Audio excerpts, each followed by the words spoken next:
Again, my name is Jeffrey Davis, and this is Radio Entrepreneurs.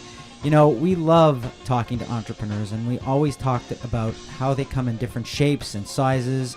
We've talked to people in China, we've talked to people in England, we've talked to people in Canada. You know, our next entrepreneur, I think entrepreneurs are very interesting people, and I tell you that whatever your dreams are, you should pursue them. We're going to talk to Ernie and Megan Schlobohm of the Yacht Lolalita in the British Virgin Islands. Is that correct? That's correct. How you doing, Jeffrey? I'm fine, Ernie. How are you? We're doing great. It's a beautiful day here, let me tell you. Okay, why don't you make everybody in our audience miserable? What's the weather like? Oh, I believe it's probably about 85 degrees, sunny. The water is warm, and, well, it's gin blue. Oh, very nice. Now, you know, there's a reason why we picked out Yacht Lolalita and you guys to talk to as entrepreneurs, and that's because in a recent vacation and trip to the Caribbean, I came across your boat, and it was without a doubt the most spectacular sailboat catamaran I've ever seen, and it stood out like a sore thumb in all my trips to the Caribbean. So why don't you first, after taking my compliment, tell us a little bit about what Yacht Lolalita is, and then I'll ask you a few other questions. Okay. I'd love to tell you. And, you know, also, Jeffrey, thank you so much for having us on your show. Lolalita is great because she's 65-foot privilege, and she's got 2 generators, which allows us to give all the creature comforts that you would normally have at home, which, you know, most people, when they think of sailboating or, you know, any kind of boating in general like that, they think that they're going to have to suffer and deal without air conditioning or hot water or manage water use, things like that. But on board Lolalita, we have all full power, and we run it all the time. And to be honest with you, because she's a 65-foot catamaran, she's extremely wide, almost 35-foot wide, which gives her expansive deck space, as well as the comfort to be able to leave your wine glass on the table and not have it spill just because a small wave comes by. She's so stable. We recently had last week some elderly people out, and they loved it because they could get around the deck easily and not have to worry about the boat heeling over and things of that nature. These are the big points that we really love about Lolalita, is the fact that she's super stable and that she has all the creature comforts of home. Well, speaking about the creature comforts of home, why don't you tell us a little bit about the berths? Are they different than, let's say, a hotel or a regular boat? I would say that the berths are definitely different than, say, a hotel. Some of the hatches and portals, say, that you get into, are different shapes in a normal doorway in your home or in a hotel. So it kind of feels like you're in a pod or like a sleeping quarters, I like to call it.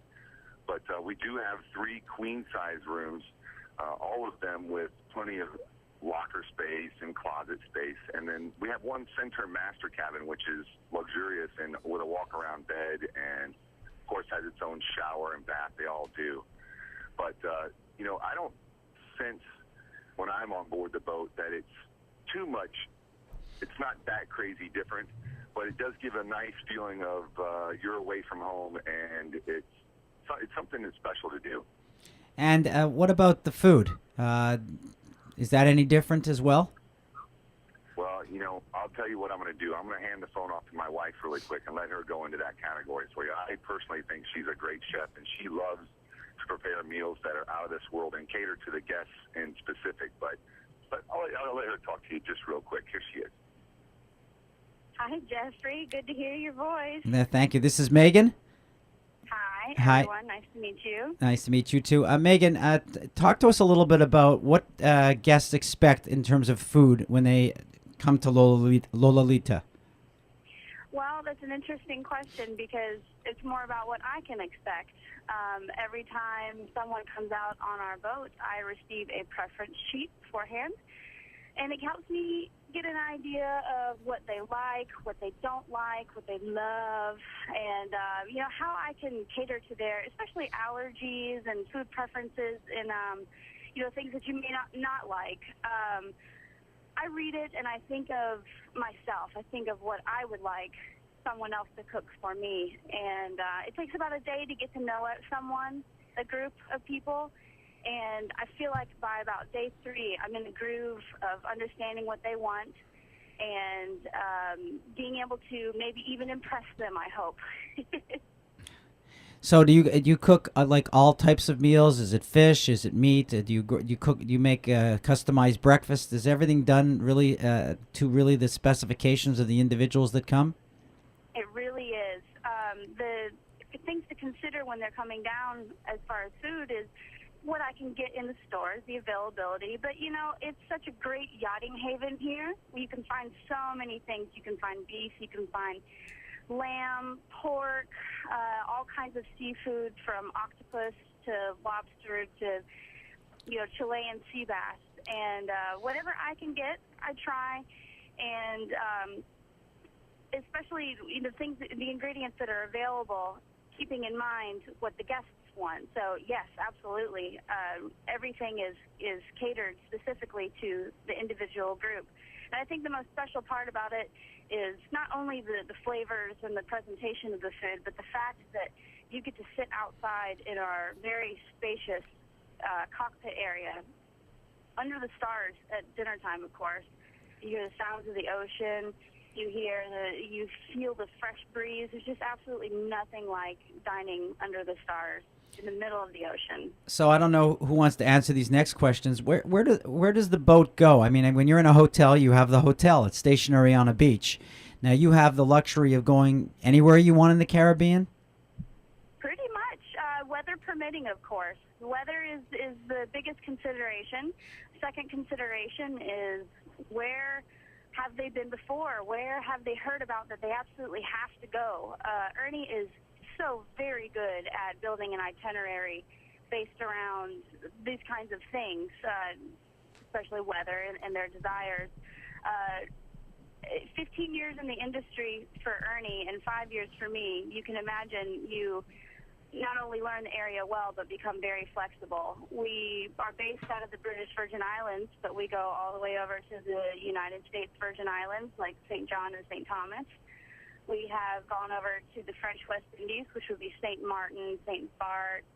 And for the summertime, we'll actually be going all the way down the Caribbean chain to base out of Grenada, and we'll do the Grenadines in that surrounding area. Wow. Maybe, Pretty cool, eh? Do you need an old crew? I'm ready. Now, I don't know who wants to answer the next question. I want to ask a little bit, and then I'm going to get into the entrepreneurial questions about qualifications of the crew. Is that you or Ernie?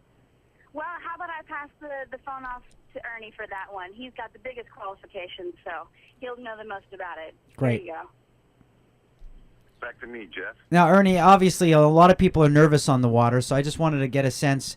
First, what are the qualifications of the crew and review to make sure that people understand how important safety is? Okay, yeah, important. It's very important. Safety is top notch. I'm a U.S. Coast Guard Master All Ocean 1,600-ton licensed captain. It's several stages that you have to go through to get that license. You have to first get yourself a 6-pack license, and then you move up to 100-ton and 500-ton, and you work your way up the ladder by getting on larger and larger vessels and serving time on those boats. I've got that license. We also, all three, are dive instructors. Megan also holds what they call a STCW 95 license, which they put you through firefighting training and medical training and so on and so forth. You have to get your first aid and CPR licensing. They put you through some rigors. It's not something that anyone can just go, hey, I'd like to be a charter boat captain today, and I'm going to buy a boat and go do it. You actually have to jump through quite a few hoops to get the licensing that you need. And then on top of that, because I've been doing it so long, and I worked on big power boats for quite some time, I'm way overqualified for the boat that we're running now. But it's what we want to do. It's a family thing, and we really want to do it. So we kind of aren't worried about whether or not our licenses are too big. Now, I assume some people come on the boat and they just veg, but I assume, I guess I'm getting the impression that you do diving also, fishing, snorkeling, and just plain swimming or beaching? We do our very best to accommodate any kind of request that people come up with. We really do our best. Some things that are within the legal limits of the area that you're cruising in, say here in the BVIs where we are right now, you can't take lobster. It's illegal to shoot lobster or even snare them. But you can spear lionfish if you like. So if people say, boy, we really would like to shoot our own lobster or shoot our own whatever, here in the BVIs we go, well, tell you what, it's illegal for the lobster, but we would love to go shoot some lionfish and we can make ceviche out of it. So yeah, we try to cater to people's desires.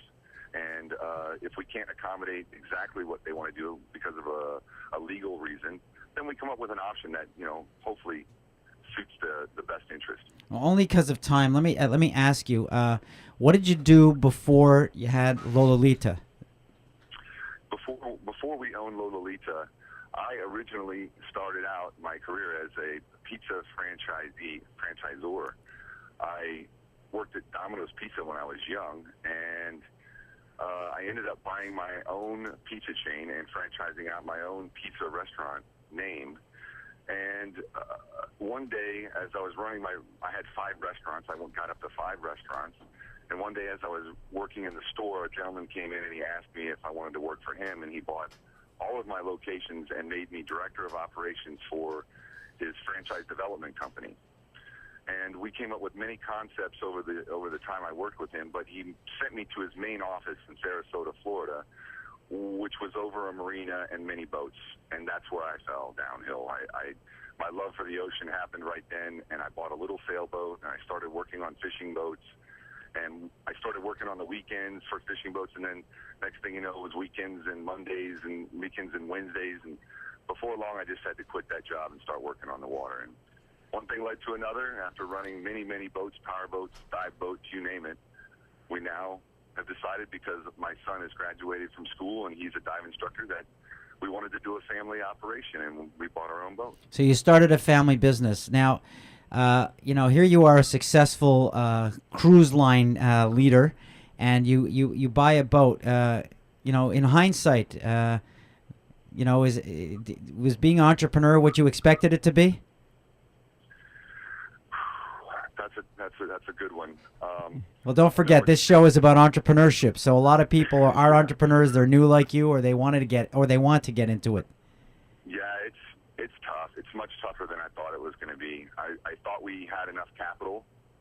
I thought we had our ducks in a row. We really thought that we had put a game plan and a plan of action together years in advance. I mean, we had started 2 to 3 years before we ever even started looking to purchase the boat and start the business. We started creating a website and looking into what we needed to look into to actually own the vessel and do it. I've been doing the charters for years for other people, but I didn't, for us to do it for ourselves was a new thing. And we were prepared, but in hindsight, we didn't realize exactly how difficult it was going to be. You have to buckle your pants up. You have to be ready. You still glad you did it? Very glad. We wouldn't take it back. We love the people that we meet. We love our lifestyle. I get to live and work with my wife every day. Sometimes can be challenging, but I get to see her all day, every day. I'm with my son all the time now, which I didn't get to see him before when I was working on other boats. And we realize it's going to be a battle for a while. And we're coming in slugging. We're going to keep slugging, and it's going to come around after the first or second year. We know it. Our situation isn't a situation where we're feeling financially struck. It's a situation where we're feeling struck by time. There's just not enough time in the day to do all the things that we want to do, to be able to manage the vessel, to be able to handle the guests, that give them the service that we want, to be able to spend time with our loved ones. It's just not enough time. So we're doing fine financially. It's a time issue and you know what? Right now we're okay with that. Those are the startup issues of a business. I'm thinking about a lot of family businesses because I've done a lot of work with them. You guys, you're in a tight quarters. You mentioned that. It must be hard at times having your wife always probably within a 15-foot radius of you in your own business, and your son too in a family business. I mean, that's a situation that most family businesses don't find themselves in. What do you do when you want to get away from each other? It's very difficult. I got to be honest, Jeffrey. But you know what we do? We find peace in the ocean. It's true. Not so much on the week that you came down, but on most weeks of our lives, we will spend a lot of time in the ocean. And if there ever comes a time where we find ourselves at odds on a question or a business decision or whatever, we take a minute, we put on our snorkel gear, and we go look at pretty fish, and we come back up and we make a decision then. Interesting. Do you tend to find your customers are at a particular income bracket or an age group? Who are the people who really appreciate Lolalita the most? Wow, that's a good one. You know what? I think it's a mix. I really do. The kids come out and they have the time of their lives. A lot of these children that come out, when I'm saying children, I mean anywhere up to like 15 or 16 years old, they've never gotten the chance to snorkel before. They have no idea. They never got to see the fish. They've never, they never got to act and play like pirates on the water and see all the big boats and do the sailing thing. It's great for the kids. Also, last week, as I mentioned before, we had elderly people out, and I tell you what, it makes me want to tear up right now. I'm almost crying. These people had a really good time because one of the ladies was terminal, and this was something that she got to do, and it made dreams happen, and that's what's in it. That's what's in it for us more than anything else. Wow, that sounds very nice, very nice. And I bet you the people who like scuba diving and swimming just love the boat as well. Forget about it. It mixes for any age group. The parents love it because the kids are off playing and using their energy, going and having fun. The mamas like it because they get a break for a minute, and the daddies like it because the mamas are happy. It just works all around. Happy wife, happy boat, I guess. There you go. So if someone wanted to see pictures or learn more about Lolalita, how would they do that?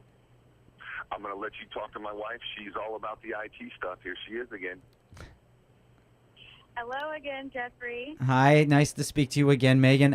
Megan, if somebody wanted to learn more about Lolalita, besides the fact you're going to join our Facebook page and talk to our listeners and I want you guys to stay connected with us, how do people learn more about Lolalita? Absolutely. There's lots of ways. As Ernie mentioned to you before a few minutes ago, I built our website alongside a friend of ours, and it's been up for about 4 years now, and that tells you about the boats. But because of the industry that we're in, we go through brokers, and the brokers go to our clearinghouse, and then the clearinghouse comes to us. There's two middlemen in there helping us get these charters booked. Most of the time, the guests will maybe learn about the boat, and then they will contact a preferred charter broker, and their preferred charter broker will assist them in booking with us. Another way that people learn about us is actually Facebook. Facebook has been pretty cool as far as finding clients and keeping in contact mostly with current and past clients. I'd say that's it. Facebook and brokers. Oh, also in word of mouth. Really. What's your incredible. What's your website? It's very easy. www.lolalita.com. That's Lolalita. Now I don't know if you want to answer this question or does Ernie, but what would you tell somebody who would say, "I don't like sailboats. I want to go on a cruiser"? Like a cruise ship, you mean? Well, no. Well, you could say cruise ship, a motorboat. Oh, a motorboat. Okay. Because there are very nice 66-foot motorboats out there. Sure. That's a good question. There's so much that the biggest reason that actually Ernie and I were working on a powerboat when we purchased Lolalita, and it's the exact same reason that I can tell you why I would choose a sailboat over a powerboat. Powerboats, first of all, on powerboats you tend to be just that much further away from the ocean. It's a little bit more electronic and impersonal, and yeah, you can go outside and you can sit on the deck, but can you stick your feet in the water and drag your feet in the prop wash while we're sailing? It's completely different. Nice. And I bet you there's There's all, more of a but the boat doesn't, because it's a catamaran, it doesn't rock a lot like a traditional sailboat, correct? Absolutely, absolutely. That's another consideration when you're speaking between sailboats. Is catamarans? First of all, they can get into places that monohulls can't necessarily. We don't draw nearly as much. Our draft is much shallower, and yeah, the stability is incredible. Also, going back to the power boat versus sailing boat, there are environmental considerations when you are talking about power boats, which are literally power hungry, as opposed to a sailboat, which you can literally turn off for a day and be quiet, and you can sail. You can move yourself without having to turn a key. It's pretty cool. It's pretty special. Wow, it sounds great. You know, I'm thinking how special it is, and I have an idea in my head. But what I want you to do is, I'd like you to send our producer some pictures as you're traveling, so we can post them over time on our website and show people where Lolalita's been going. Can you do that for us? Absolutely. I'd be so happy to do that. We'd be glad to post that stuff. Yeah, I'm thinking I have a big birthday coming up in a couple of years. I think I'm deciding now that I think I know what I'm going to want to do for that big birthday. I hope it's come out with us. It sounds pretty good to me. It's gonna sound good. You know, we did a much longer segment today than we've done in a long time. I don't know if there's anything else you want to say to our listeners before we have to sign off. Either you or Ernie. Is there anything else you want to say? Sure.